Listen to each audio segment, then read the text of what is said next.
Olá, meu nome é Luke. Hoje te contarei mais uma história de terror. Se você gosta desse tipo de vídeo, dê um like, se inscreva no canal e comente sua opinião sobre a história no final dela. E agora, vamos ao terror. Eu falhei com o Lucas na noite em que ele morreu. Não vou deixar isso acontecer de novo. Aquelas palavras martelavam na minha cabeça enquanto os paralelepípedos da antiga Rua das Flores rangiam sob minhas botas numa noite fria de 1º de outubro. O outono já cortava minha jaqueta como uma lâmina. Eu vinha de São Paulo, mas a verdadeira jornada começou 2 anos atrás, quando encontrei meu irmãozinho tremendo de frio no nosso apartamento. Lucas tinha 22 anos, eu 33, idade suficiente para saber o que fazer, para protegê-lo. Mas não fiz isso. Cheguei do trabalho na marcenaria e o encontrei caído na mesa da cozinha, os olhos arregalados de terror e um sorriso estranho, que não era dele. O médico legista disse que foi um ataque cardíaco. Jovens não morrem de ataque cardíaco, e muito menos um cara que levantava peso e corria maratonas por diversão. A cidade de Ouro Preto parecia pesar em meus ombros. O ar tinha gosto de medo antigo, como pedra úmida deixada nas sombras, prédios históricos espremidos pelas ruas estreitas, janelas escuras que pareciam observar. Essa cidade sabia o que era morte. Já havia provado o horror nos séculos passados, com suas histórias de inquisição e perseguições, e o medo nunca se foi. Ficava impregnado na madeira e no tijolo, esperando. Ajustei minha jaqueta e segui até a pensão que meu irmão, Ezequiel, havia conseguido para mim. Dona Carmen, a proprietária, me entregou a chave do quarto 12, no andar de cima, falando com voz frágil e calma. Passava das 10 quando entrei. O quarto tinha cheiro de lavanda e naftalina, uma cama de solteiro, uma mesa de madeira e uma janela que dava para a praça da cidade. Joguei minha mochila no chão e sentei pesadamente no colchão. 2 anos de culpa pesavam sobre meus ombros como um cobertor de chumbo. Na manhã seguinte, as lembranças não me deixaram em paz. No dia 2 de outubro, lembrei do funeral do Lucas, como se tivesse acontecido ontem. A chuva tamborilava nos guarda-chuvas pretos do cemitério, enquanto baixavam meu irmão no chão. A maioria dos presentes saiu logo após o culto, mas eu fiquei até os coveiros terminarem o serviço, e a chuva encharcou meu terno. Foi então que ele apareceu, um homem magro e alto, vestido de preto, com olhos frios como a geada do inverno. Ele não falou nada, só me entregou um cartão de visita e foi embora. O cartão era creme, caro, com um símbolo gravado, uma chama atravessada por uma adaga. Abaixo, um número de telefone. Liguei para aquele número 1 mês depois. Naquele momento, a polícia já tinha arquivado o caso do Lucas, dizendo que ele havia morrido de ataque cardíaco. Caso encerrado. Mas irmãos conhecem irmãos. E eu sabia que algo maligno havia tirado meu irmão de mim. A Ordem da Chama Silenciosa operava em uma capela escondida nas profundezas da Serra do Cipó. Símbolos antigos cobriam as paredes de pedra, esculpidos por mãos que conheciam a escuridão. Meu irmão Ezequiel me treinou lá. Orações em latim que queimavam a língua, círculos de giz que mantinham o mal distante, selos de ferro que cortavam mentiras. O mal tem muitas faces, Ezequiel me disse na primeira semana. Ele promete cura, esperança, amor. Te dá tudo o que você quer e depois tira tudo o que você é. Ele me testou naquela mata. Algo veio pelas árvores, usando a voz do Lucas como um manto roubado. Irmão mais velho, sussurrou. Por que você me deixou? A criatura parecia meu irmão, mas se movia de forma errada, fluida demais, faminta. Eu cravei um selo de ferro no chão enquanto ela me rodeava. A coisa gritou e se dissolveu de volta nas sombras que era. 6 meses depois, eu estava de volta a Ouro Preto, seguindo uma pista que apertava meu estômago.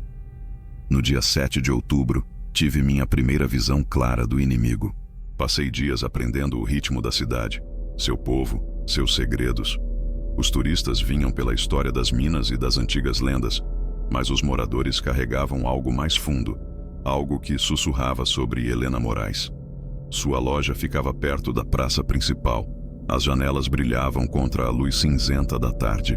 No vidro, lia-se seu nome em letras elegantes: Eu observava as pessoas entrando e saindo. Uma jovem mãe comprando algo para o filho pálido, um senhor com bengala contando moedas com dedos trêmulos. Empurrei a porta e entrei num mundo diferente. Velas adornavam cada prateleira, centenas delas em cores e tamanhos variados. O ar cheirava a mel e cera de abelha doce, o bastante para mascarar um cheiro azedo por baixo. "Bem-vindo", disse uma voz suave como leite morno. "Como posso trazer luz à sua escuridão?" Helena Moraes estava atrás do balcão. Tinha uns 40 anos, cabelos grisalhos e olhos bondosos. Vestia um vestido simples e sorria, mas o sorriso não chegava aos olhos. Tudo nela parecia inofensivo. Só olhando, tentei soar casual. "Lugar bonito. Obrigada, estou aqui há 15 anos ajudando as pessoas a superar seus problemas." Ela gesticulou para as velas. "Cada uma é feita com cuidado, abençoada com esperança. Elas aliviam sofrimentos que a medicina não alcança." Vi a jovem mãe pagar por uma vela branca. O menino ao lado dela já não estava tão pálido. Seus olhos brilhavam. Crianças saudáveis demais não se recuperam de doenças graves da noite para o dia. "Para melhorar o apetite do Tomás", disse a mãe a Helena, apertando as notas na mão dela. "O médico disse que não havia esperança, mas a vela fez milagres." Helena sorriu e deu um tapinha na cabeça do menino. "A esperança sempre encontra um jeito." A mulher saiu com o filho, mas notei que suas mãos tremiam como folhas no outono, e as olheiras em volta dos olhos a faziam parecer anos mais velha do que quando a vi 3 dias antes. "Quer algo para você?" Helena perguntou, me observando olhar para a mãe que se afastava. "Talvez depois", respondi saindo rápido antes que minhas suspeitas crescessem. Naquela noite liguei para o Ezequiel do meu quarto. Encontrei ela. Falei sem rodeios. "Descreva o que você viu." Contei tudo para ele. A loja, os clientes, a forma como a cura parecia ter um preço. Ezequiel ouviu tudo em silêncio e então falou com aquela voz calma e controlada. "Seja cuidadoso, Daniel. Se ela for o que suspeitamos, o poder dela vem de sacrifícios. Outros pagam o preço pelos milagres dela." Ele fez uma pausa, depois alertou. "E faça o que fizer, não acenda nenhuma vela dela depois que o sino da igreja tocar 00:30. É quando as sombras acordam." No dia 10 de outubro, numa taverna chamada A Árvore da Forca, sentei numa mesa de canto, tomando uma cerveja e ouvindo os moradores locais. O pessoal daqui adorava fofocar, principalmente sobre histórias antigas. "Minha avó viu eles pendurados", disse um homem com dedos manchados de tinta, ali mesmo na praça. 19 almas. E tudo por medo. Medo puro. "Algumas delas podiam ser mesmo bruxas", rebateu uma senhora de cabelos prateados. "Nem sempre o cabelo branco é sinal de maldade." O homem de dedos pintados riu com desprezo. "Aqueles pobres foram bodes expiatórios. O verdadeiro mal ficou impune." Pensei na Helena, com seu sorriso acolhedor, suas velas de cura. O mal nem sempre tem aparência ruim. Palavras que nunca saíram da boca da dona da loja de velas. Ela apareceu na taverna por volta das 9 da noite. Pediu um uísque com mãos trêmulas, bebeu rápido e pediu outro. De perto, dava para ver o estrago.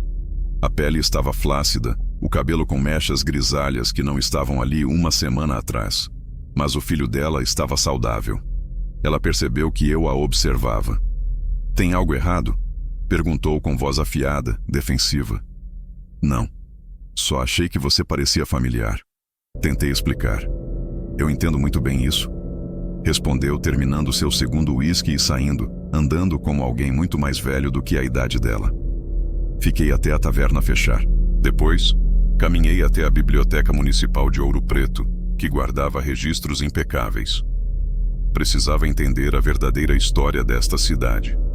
A bibliotecária, uma senhora austera de óculos grossos, me indicou a seção de história local. A maioria dos livros falava dos julgamentos e perseguições antigas, mas um pequeno volume chamou minha atenção. Artes coloniais esquecidas.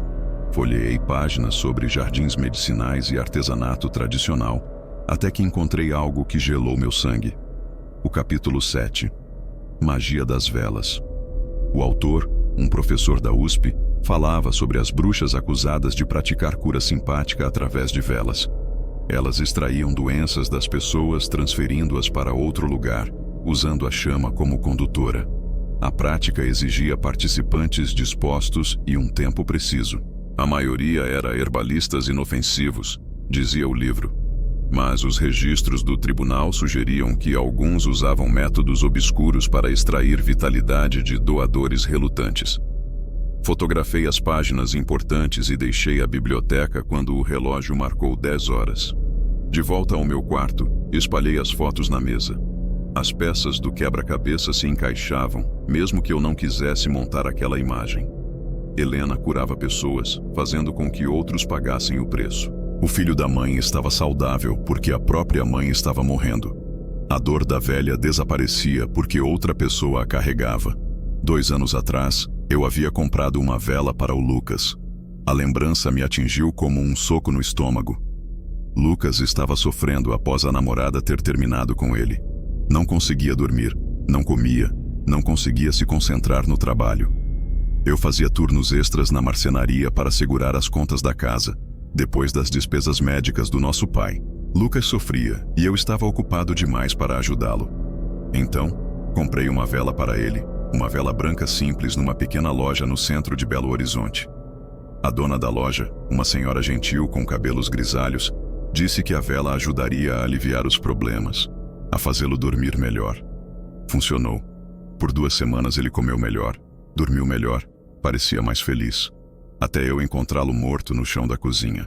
Sentei na cama, olhando para uma vela branca que havia comprado na loja da Helena. A vela parecia inocente, como neve. A torre do sino da igreja era visível pela janela.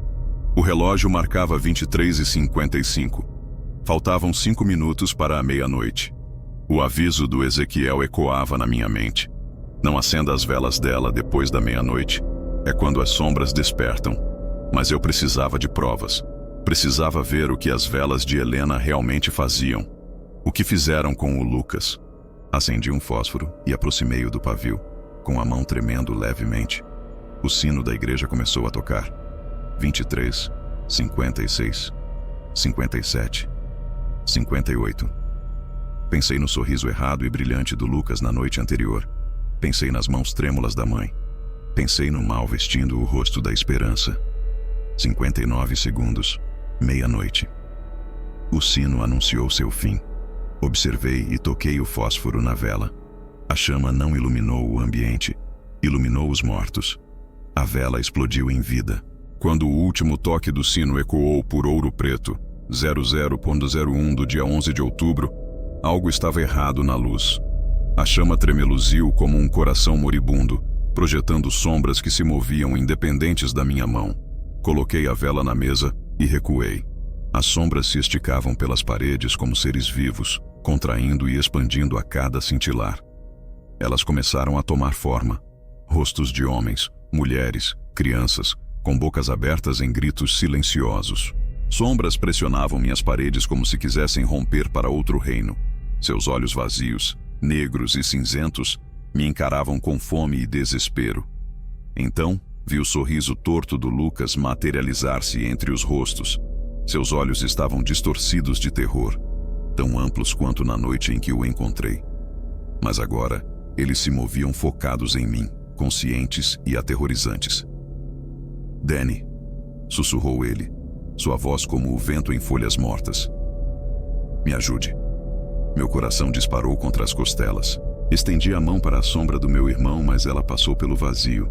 Os outros rostos se aproximaram, sussurrando num coro acusatório. "Você nos deixou. Você nos abandonou." "Lucas, me desculpe." Engasguei. "Eu não sabia que você tinha comprado a vela." A sombra de Lucas sibilou. "Você me deu a ela." O peso daquelas palavras me derrubou, como um golpe físico. Apaguei a vela que havia comprado para ele em Belo Horizonte. A gentil senhora de cabelos grisalhos, assim como Helena. Joguei a vela da mesa. A chama se apagou. Mas as sombras permaneceram, contorcendo-se nas paredes por alguns segundos antes de desaparecerem. Os sussurros continuaram ecoando nos meus ouvidos como um zumbido. Não dormi naquela noite. Toda vez que fechava os olhos, via o rosto de Lucas, distorcido em acusação. O amanhecer do dia 12 de outubro chegou cinzento e frio. Liguei para o Ezequiel ao nascer do sol, mãos tremendo enquanto discava. Funcionou, disse eu sem rodeios. Vi as velas. Do outro lado, silêncio. Descreva o que viu, ele pediu. Contei tudo. Os rostos, as sombras, a aparência de Lucas. Ele ouviu sem interromper. Quando terminei, ficou quieto por um longo tempo. Encontre-me na igreja em 1 hora, disse ele. Temos trabalho a fazer. A igreja de Santa Margarida ficava a leste de Ouro Preto, ao lado de um pequeno edifício colonial de pedra. Ezequiel me esperava no último banco, vestido com roupas escuras que o faziam quase desaparecer na penumbra. Parecia mais velho que seus 50 anos, cansado de tudo que já tinha visto a serviço da ordem. Você quebrou a regra, disse ele enquanto eu deslizava para o banco ao lado. Tive que saber. Agora você sabe. Ele se virou para me encarar, olhos cinzentos e sérios. As sombras que você viu são almas presas. Helena as colhe através das velas, armazenando sua força vital para prolongar sua própria existência.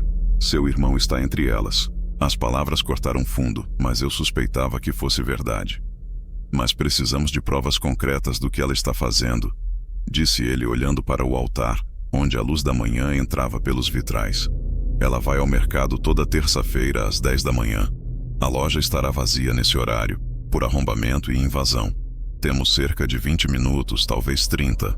Às 10h15 estávamos em frente à loja da Helena, a placa de fechado pendurada na janela. A rua estava silenciosa, exceto pelo som distante dos carros.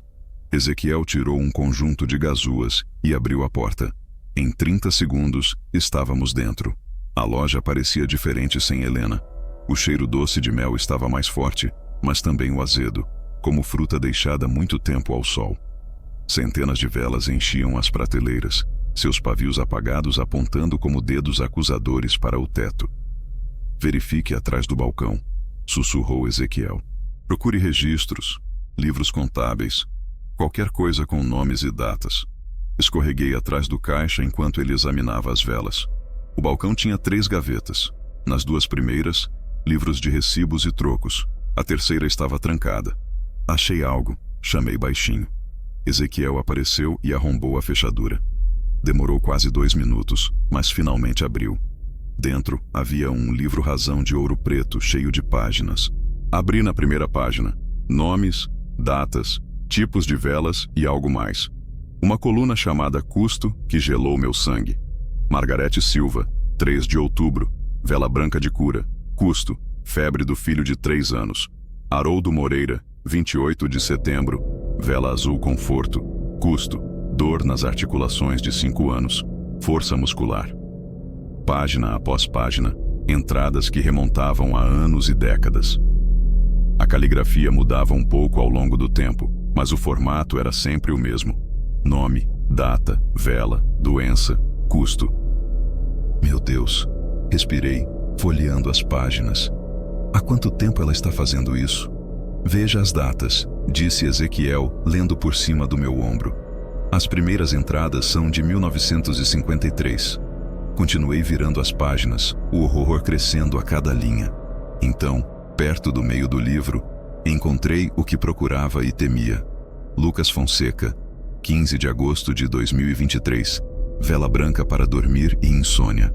Custo, depressão, força vital completa, retenção da alma.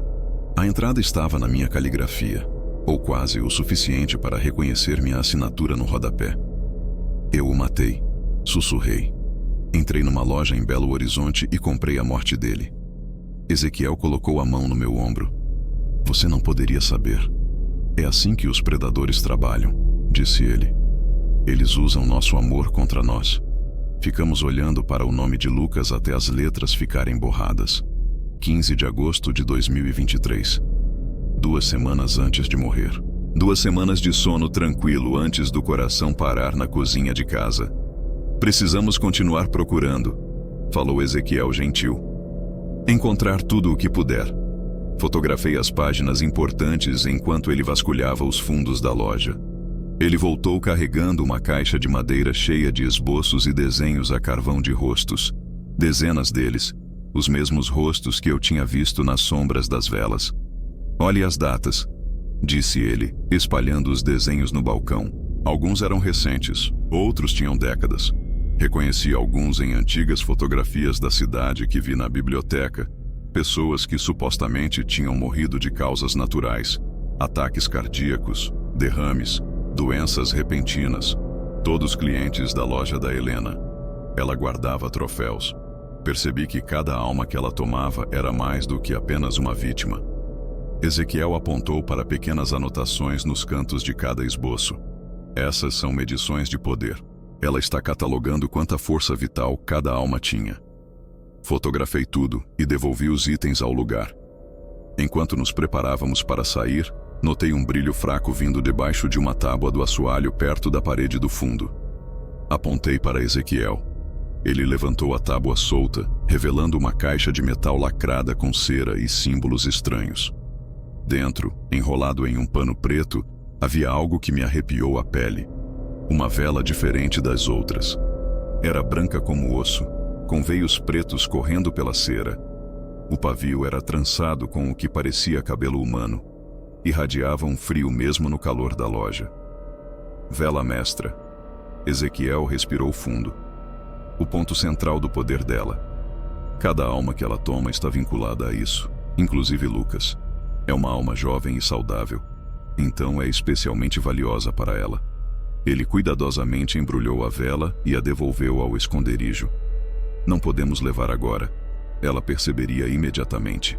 Quando decidirmos agir, saímos da loja o mais silenciosamente possível. Trancamos a porta atrás de nós e saímos para a rua.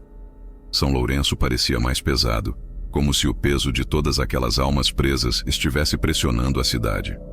Outubro avançava e numa tarde incomumente quente, me acomodei numa cafeteria em frente à loja da Elisa, fingindo ler um jornal enquanto observava os clientes entrando e saindo. Por volta das 14h30, um homem de meia idade entrou mancando muito, apoiando-se na perna esquerda. Pelo vidro, vi Helena conversar com ele, gesticulando para a perna machucada, mostrando simpatia. Ela pegou uma vela azul de uma prateleira alta e entregou para ele. Quando o homem saiu, sua postura já estava mais firme, mas quando passou em frente à cafeteria, notei algo perturbador. Seu cabelo, antes espesso, estava visivelmente ralo e linhas profundas haviam marcado seu rosto. Ele parecia 10 anos mais velho do que quando entrou na loja. Uma hora depois, uma viúva que reconheci da taverna entrou na loja.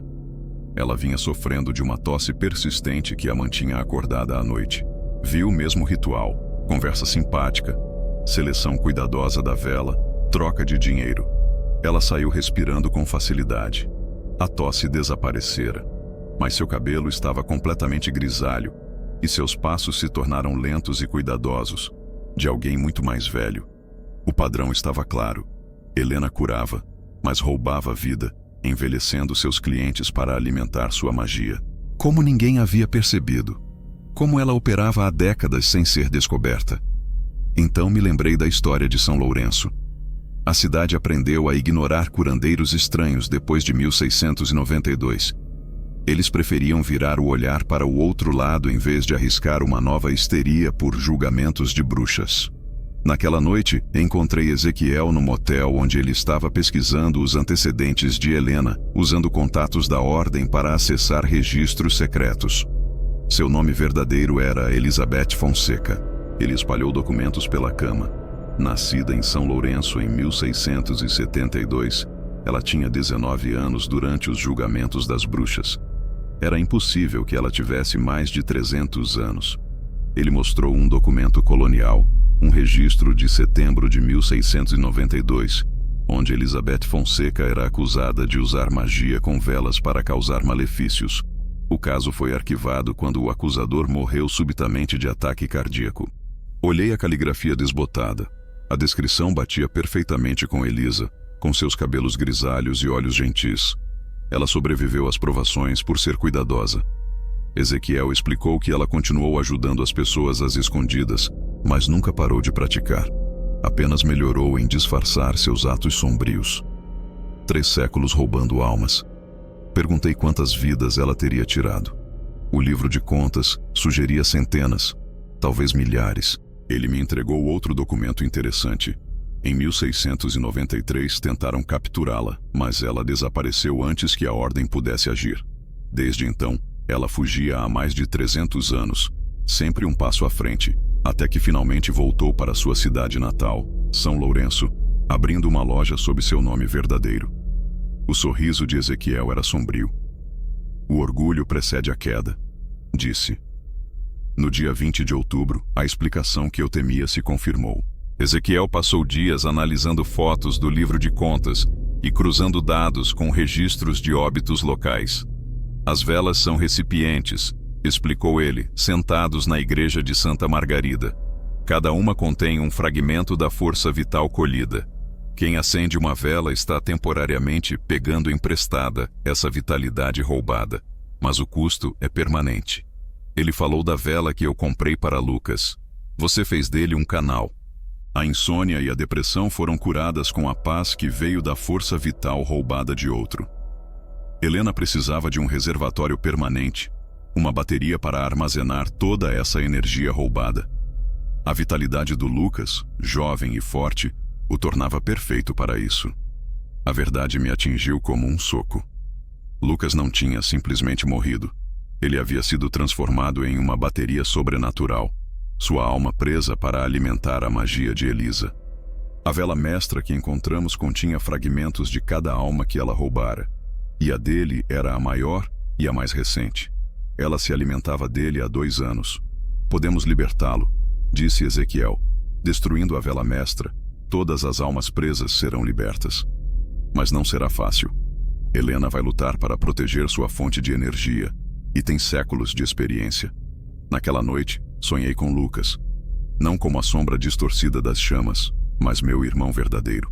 Estávamos adolescentes, trabalhando num projeto de carpintaria na garagem para surpreender nosso pai doente. Você é bom nisso, Dani, disse ele, passando a mão pela madeira. Tem mãos firmes. Você também, mano. Somos uma boa equipe, respondi. Acordei com lágrimas no rosto e o coração apertado. Helena havia roubado a vida do meu irmão, prendendo sua alma para alimentar sua magia predatória. Mas eu iria trazê-lo de volta. Libertaria cada alma que ela tomara. Ou morreria tentando. Olhei pela janela para as luzes distantes e esperançosas da loja de Helena e fiz uma promessa para deixar Ezequiel orgulhoso. O reinado de terror de 3 séculos de Helena Fonseca estava perto do fim. Uma sombra se moveu atrás da janela da loja. Sua forma longa demais para ser humana. Ela não acendia esperança, queimava vidas. Na manhã de 22 de outubro, vi Haroldo Moraes na rua principal de São Lourenço. 3 dias antes, ele mancava com severidade, contando moedas com dedos artríticos. Agora andava firme, mas a transformação cobrara um preço terrível. Cabelo branco, rosto marcado por profundas linhas, costas curvadas como uma árvore velha no vento. Parecia 20 anos mais velho, mas seus passos eram leves, quase como um dançarino. Senhor Moraes, chamei, correndo para alcançá-lo. Ele semicerrava olhos turvos e respondeu: Eu te conheço, filho. Nos conhecemos na loja da Elisa. Você comprou uma vela para a dor na perna. O reconhecimento brilhou em seu rosto cansado. Ah, sim, coisa milagrosa. Essa vela não me fazia tão bem há décadas. Ele apontou orgulhoso para seu portão firme. Parece que voltei a ter 30 anos, mesmo que não pareça.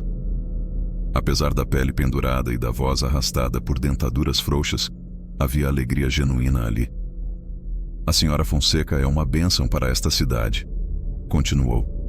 Tem ajudado muita gente. Meu neto tinha pesadelos terríveis, mas ela nos deu uma vela roxa. Desde então, dorme em paz. E os pais dele como estão? Perguntei. O sorriso de Moraes vacilou. Bem, a Marta anda mal. O médico não sabe o que é. Ela emagrece, está sempre cansada. Mas o pequeno Tom está saudável. E isso é o que importa, não é? Vi o homem ir embora com energia incomum, enquanto seu corpo envelhecido mal acompanhava. A dissonância me assustava. Os moradores só viam os milagres e eram cegos ao preço horrível. Amavam Helena como uma santa, assim como São Lourenço já confiou em curandeiros e mulheres sábias em 1692. A história se repetia. Alguns curandeiros coloniais eram genuínos. Outros, predadores mascarados de bondade, alimentando-se do desespero. No dia 25 de outubro, sob céu cinzento e cheiro de chuva, encontrei Ezequiel na biblioteca pública. A sala de leitura estava silenciosa, povoada por pesquisadores sussurrantes e genealogistas. Encontrou algo concreto sobre a fabricante de velas? Perguntei, sentando ao lado dele na sessão histórica. Mais do que esperava, respondeu, espalhando cópias pela mesa marcada. Olhe este registro de 1692. A tinta marrom estava quase ilegível, mas o nome e detalhes estavam claros. Elizabeth Fonseca, 19 anos, acusada de praticar malefícios com magia de velas. As acusações falavam de curas perturbadoras, feitas por meios não naturais, com velas que queimavam uma luz fria e estranha. Os clientes envelheciam rapidamente após os tratamentos. O caso foi arquivado quando a testemunha principal morreu repentinamente. Ezequiel apontou para uma anotação na margem. Ataque cardíaco. Jovem, saudável, morto de repente. Observei o documento com cuidado. Dizia também que seu nome fora riscado dos registros oficiais.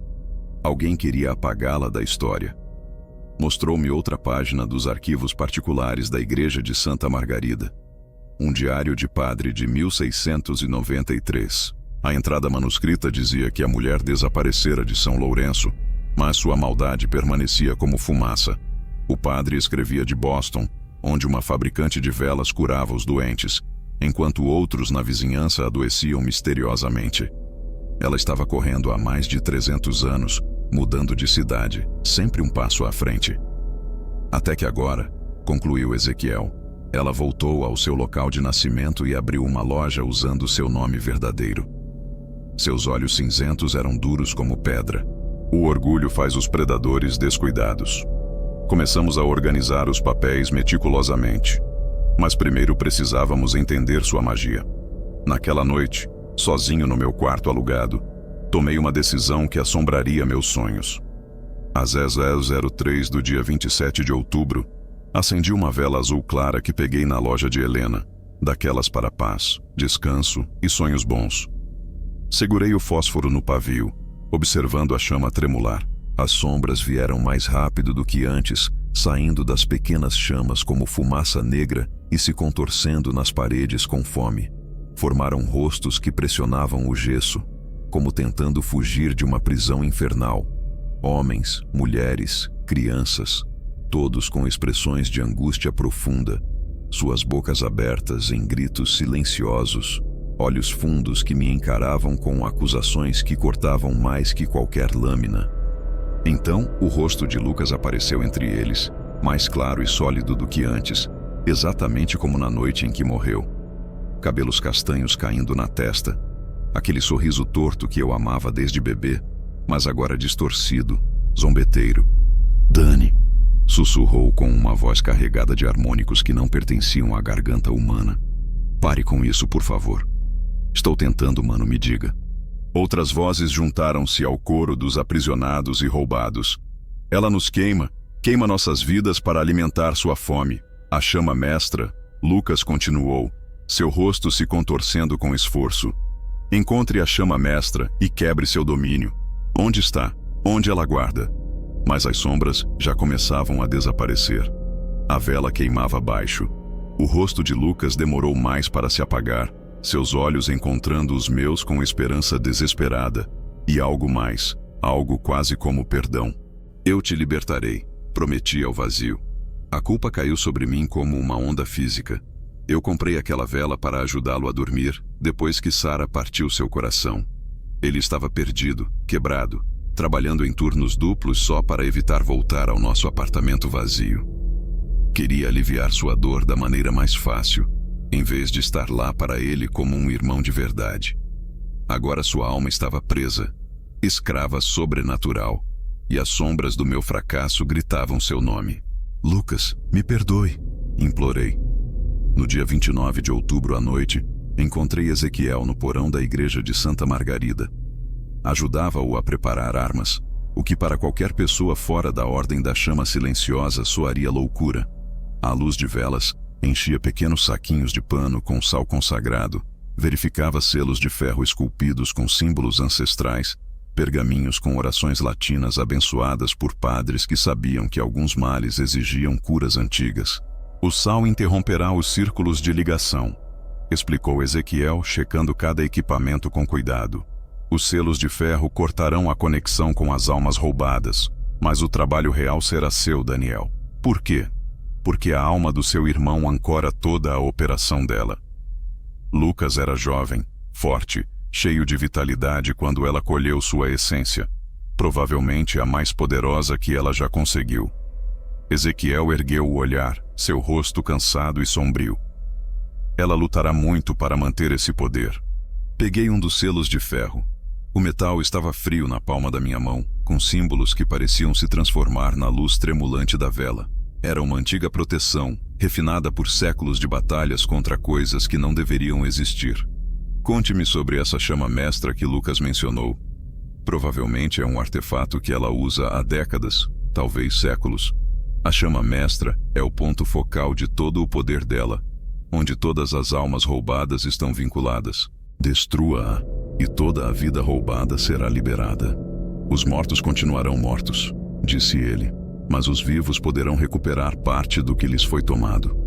O rosto de Lucas suavizou na minha memória. Sua alma será libertada para seguir em frente, para o que vier depois. Não vai trazê-lo de volta à vida, Daniel, mas acabará com seu sofrimento. Fechei os olhos e deixei minha mente viajar para tempos mais tranquilos. Lucas e eu, na garagem da casa do nosso pai quando éramos adolescentes, aprendendo marcenaria juntos enquanto ele enfrentava o câncer. Lucas sempre foi desajeitado com as ferramentas, mas estava determinado a aprender.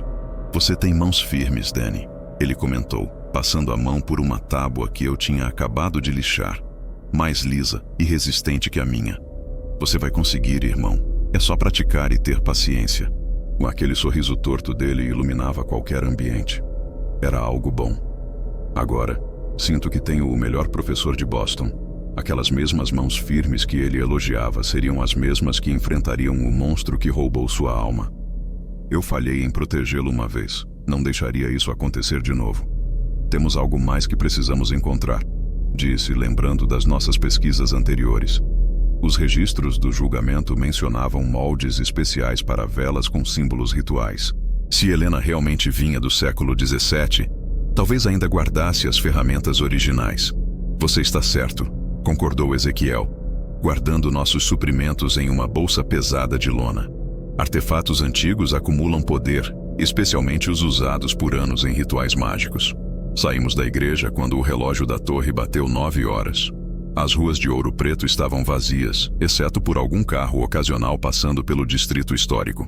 O ar de outono carregava o cheiro de fumaça e folhas secas. Tudo parecia calmo na superfície, mas havia algo mais ali, algo oculto. Uma tensão que fez minha pele arrepiar, como o instante antes de um raio cair. Amanhã à noite, murmurou Ezequiel, é quando a barreira entre os mundos fica mais fina no Halloween. É o pico do poder e a melhor chance de alcançarmos as almas presas. Eu acenei, sentindo o peso dos selos de ferro no bolso do casaco. Pela vitrine da loja, pude ver Helena se movendo entre as prateleiras, trocando velas. Parecia uma senhora comum, com vestido simples, cardigã e cabelos grisalhos presos, usando óculos de metal no nariz. Mas sua sombra contava outra história. Ela se estendia pelo chão, alcançando cantos que deveriam estar iluminados, movendo-se sozinha, viva com uma escuridão faminta. Outras sombras se agrupavam ao redor dela. Pedaços das almas que ela havia roubado, atraídas para seu dono como mariposas à luz. Ela sabia que estávamos chegando. Sussurrei para Ezequiel. Avise-a que isso não vai salvá-la. Ele respondeu com convicção. 3 séculos de maldade acabam amanhã à noite. Demos a volta para a entrada dos fundos da loja. Ezequiel destrancou a porta com facilidade.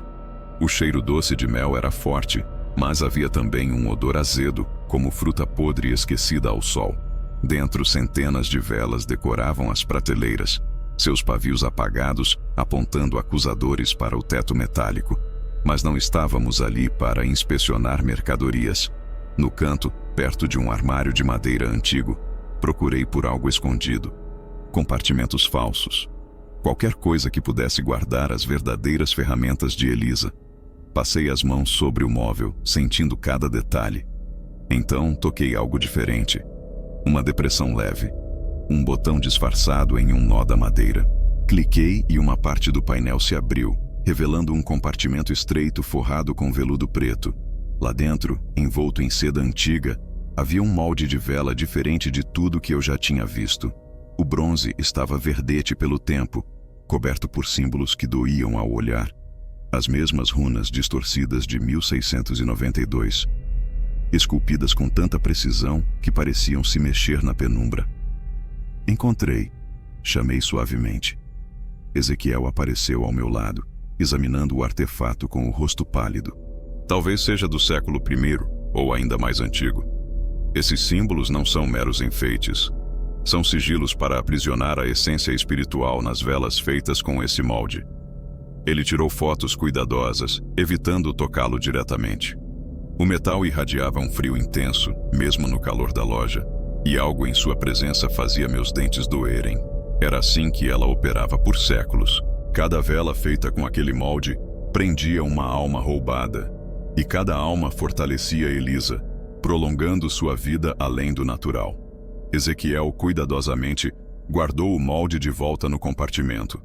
Amanhã à noite, precisaríamos destruir tanto ele quanto qualquer vela mestra que servisse como fonte de seu poder. Saímos da loja em silêncio, mas eu não conseguia me livrar da sensação de estarmos sendo observados.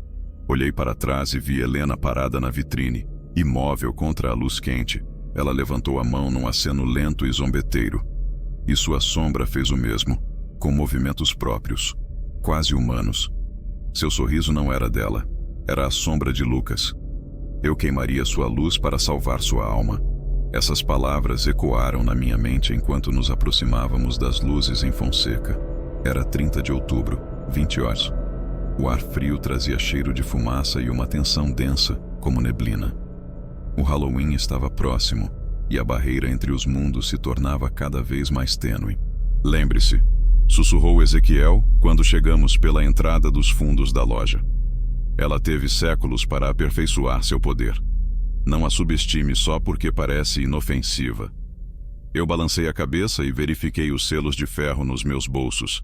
As mesmas mãos firmes que Lucas elogiara tantos anos atrás, agora fariam algo muito mais perigoso. Ezequiel abriu a porta com facilidade e entramos. O cheiro familiar de mel e cera de abelha dominava o ambiente, mas por baixo havia um gosto azedo e pesado, como flores deixadas muito tempo num túmulo. Uma tristeza antiga impregnava o ar, acumulada por décadas de sofrimento. Caminhamos silenciosos pela loja, passando por tapetes grossos e centenas de velas apagadas que pareciam lápides em uma necrópole esquecida. Ela sabe que estamos aqui, sussurrei, sentindo olhos invisíveis me observando. Claro que sabe, respondeu uma voz quente e melíflua. Helena estava ali, na bancada perto do balcão, calma e serena como uma avó esperando o chá. Somente uma vela branca queimava diante dela, projetando sombras dançantes que pareciam ter vida própria. Daniel Harrowell, disse ela, a voz ecoando com uma clareza sobrenatural.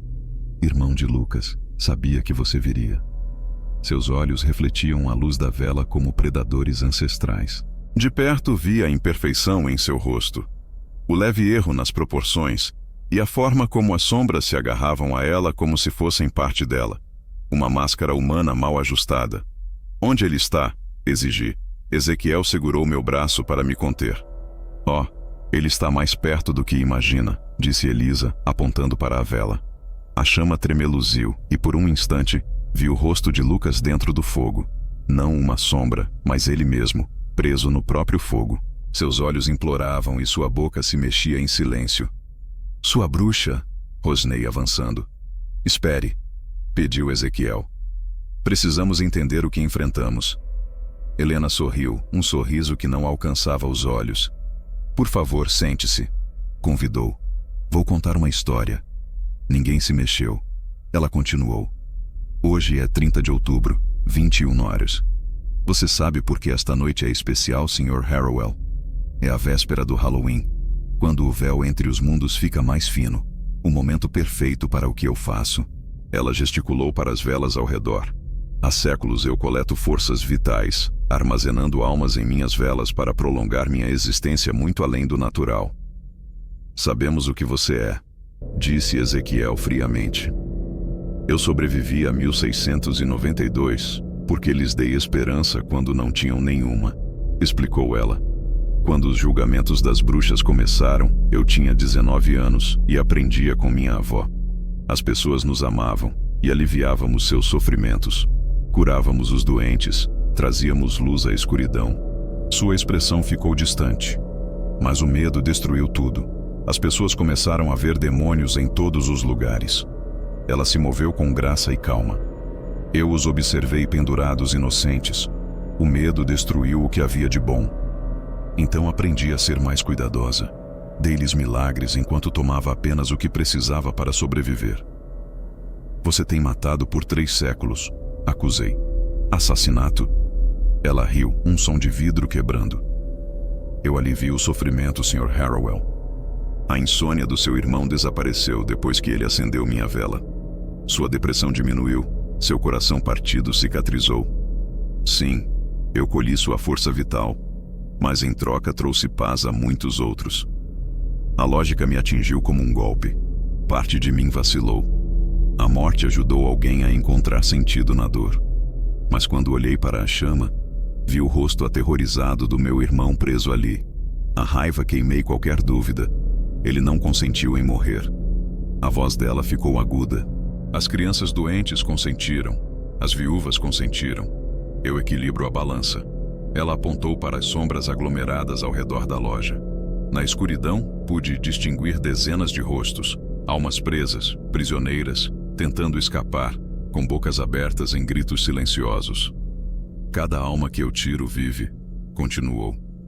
Serve a um propósito maior. Curar outros, aliviar a dor. Não é morte, é transformação, é escravidão.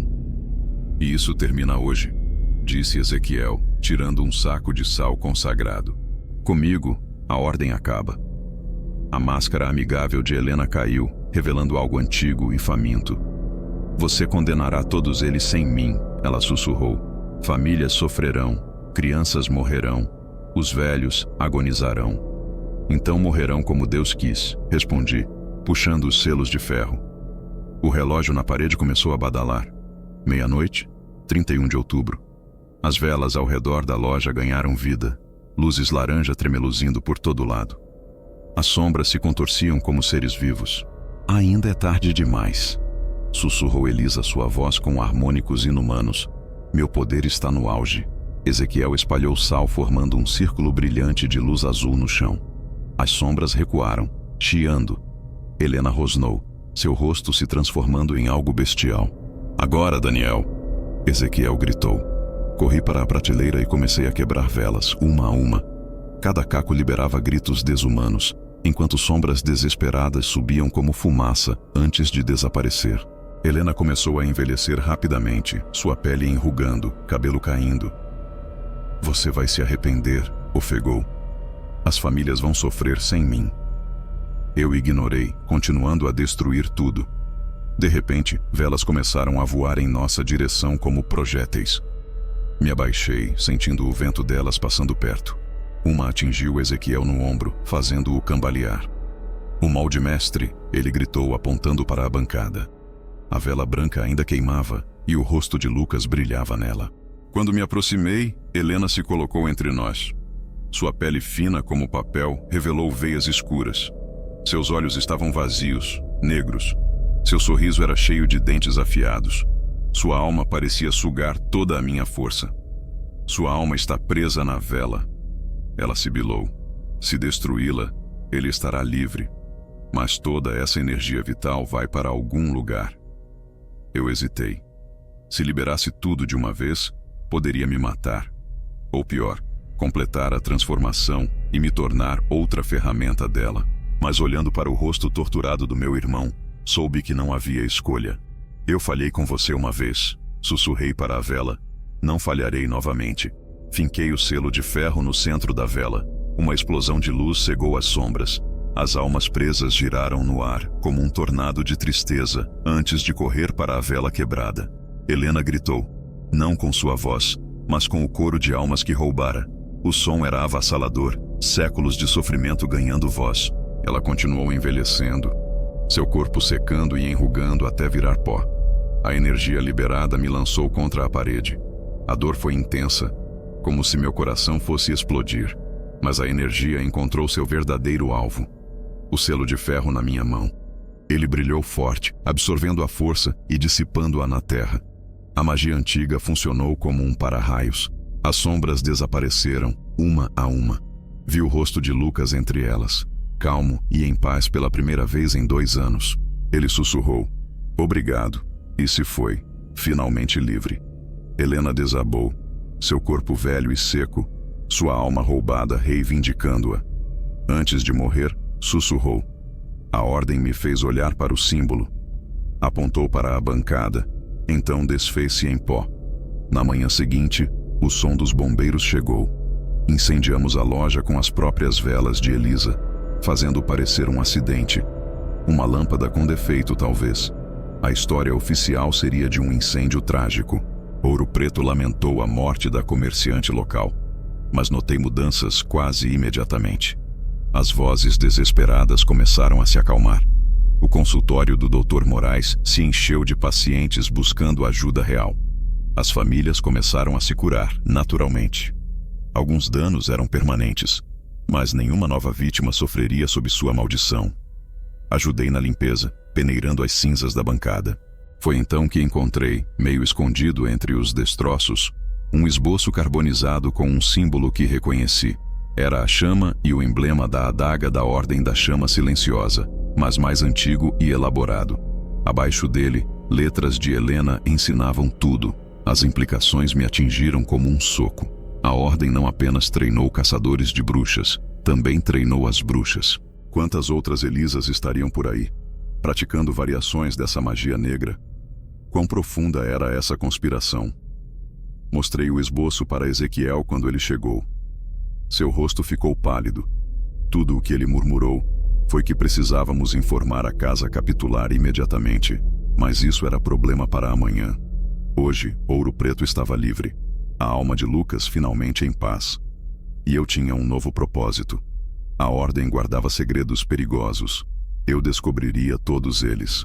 Não importava quanto tempo levasse. Entre as cinzas da loja de Elisa, fiz uma promessa silenciosa. A morte do meu irmão não seria em vão. Eu encontraria a verdade, erradicaria a corrupção e garantiria que nenhuma outra família sofresse como a nossa. A caça estava apenas começando.